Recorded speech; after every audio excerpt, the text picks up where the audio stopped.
जय श्री कृष्ण, राधे राधे। मेरा विषय आगे वाला ही है कि स्थिर बुद्धि के लक्षण क्या है। स्थिर बुद्धि वाले के या वालों का लक्षण क्या है।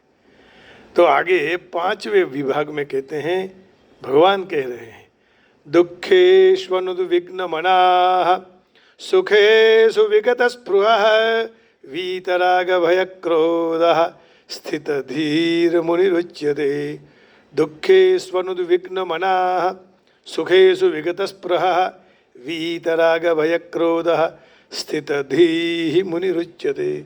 जो भी मनुष्य त्रिविध संतापों में भी अपने मन को विचलित नहीं होने देता है, या तो सुख प्राप्त कर प्रसन्न नहीं होता है, और जो आसक्ति भय और क्रोध से मुक्त है, वह स्थिर मन वाला मुनि कहा जाता है, स्थिर बुद्धि वाला मुनि कहा जाता है। तो स्थिर बुद्धि के लक्षण क्या है बताया भगवान ने। मुनि शब्द का अर्थ है जिनका मन मानसिक तर्क वितर्क के द्वारा जगह जगह जो विक्षेप प्राप्त करता है वह नहीं करता है। वह सच्चे तात्विक निर्णय पर आ सकता है। किंतु जो मुनि हो जाता है उसका दृष्टिकोण ही बदल जाता है। तो मुनि अलग मत धारण करते हैं। न चासाव ऋषि यस्य मतम न भिन्नम, तो उसके मत भिन्न नहीं होते हैं, भगवानमय हो जाता है।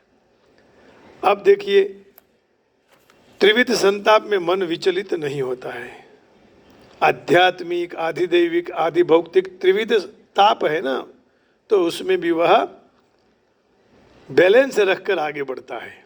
देखिए, कृष्ण भगवान कहते हैं, the sage whose mind remains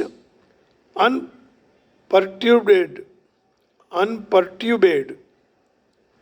amid sorrows, whose thirst for pleasures has altogether disappeared, and who is free from passions, fear and anger, is called stable of mind.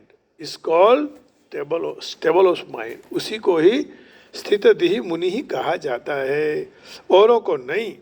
अब देखिए, one who is not disturbed in mind even amidst the therefore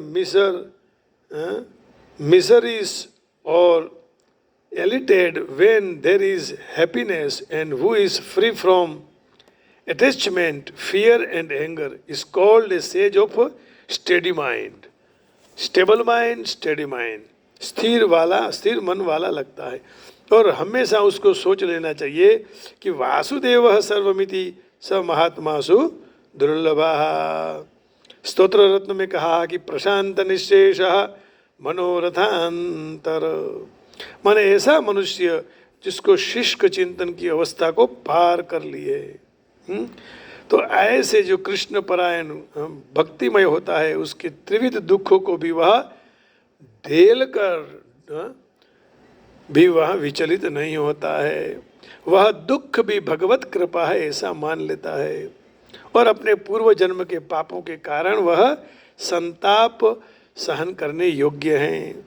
भगवान के अनुग्रह से उनके सर्व दुख कम हो जाते हैं, तो वह सुखी होता है। और फिर भी वह सुख को अयोग्य मानकर वह श्रेय भगवान को ही देता है कि भगवान की कृपा से मैं सुखी हूँ। अब भगवान के अनुग्रह से ऐसी सुगत स्थिति में आ जाता है, और फिर भगवान की ठीक सेवा कर सकता है। अब हम क्या करते हैं, हमारे पर दुख आ पड़े तो दोष भगवान को देते हैं। यदि हमें लाभ हुआ, सुख हुआ, तो कहते हैं हमने मेहनत की है। तो ऐसा ठीक नहीं विचार है। भगवान की सेवा के लिए जो सदा निरंतर कटिबद्ध है, दुख या सुख भगवान का प्रसाद है, और कृष्ण परायण रहता है। मनुष्य आसक्ति और विरक्ति भी उसमें नहीं, केवल कृष्ण में ही स्थिर हो जाता है। भगवत सेवा में समर्पित हुआ, फिर उसके प्रयास सब सफल हो जाते हैं। फिर क्रोध नहीं करता, फिर सफलता मिले या निष्फलता मिले।